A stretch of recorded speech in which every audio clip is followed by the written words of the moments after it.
Hey y'all, come on in. It's nighttime, so cheers. Not a wine drinker, but I am a bourbon drinker. So, I've been making bone broth today with my bones from our recipe for the turnip, carrot, and beef stew.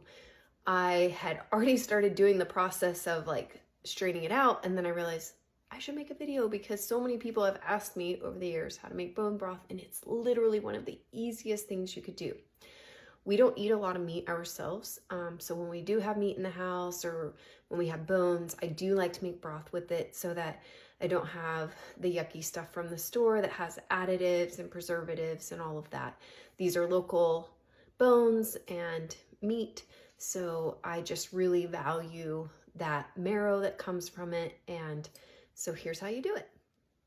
I'm really big on not having a lot of things in my kitchen, so I use my main stock pot quite often instead of those other tools. Step one, which I didn't record earlier because I wasn't thinking about making a video, is water and add your bones. Step two, bring it to a boil. Step three, let it simmer for quite a few hours. Now, you could also use the Instapot or a crock pot, works really well too. All right, here is what the finished product looks like. The fat will start to settle to the top after it cools off. We're going to take the bones out and we're going to strain it.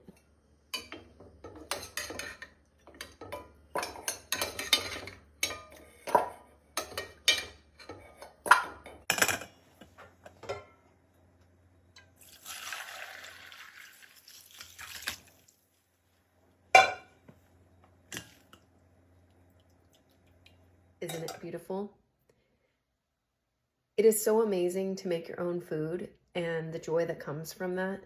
I know we're all very overwhelmed with work and kids and life, but there is something to making your own food. There are bone broth restaurants right now. So like literally, I could be a freaking millionaire with this. Anytime. That makes me think of the fact that sometimes when I make dinner, I will say, how much would this cost at our local favorite restaurant? I'm like, yeah, that would be like a $200 dinner. Anyhow, I'm a weirdo. Have a wonderful day. I hope you make some bone broth. If I could make... Hey y'all, come on in. It's nighttime. Cheers. I'm trying to make a video. I love bloopers, which truly you should watch my bloopers on this because I keep having to redo the video, which happens a lot anyway. Literally bone broth. I can't even speak.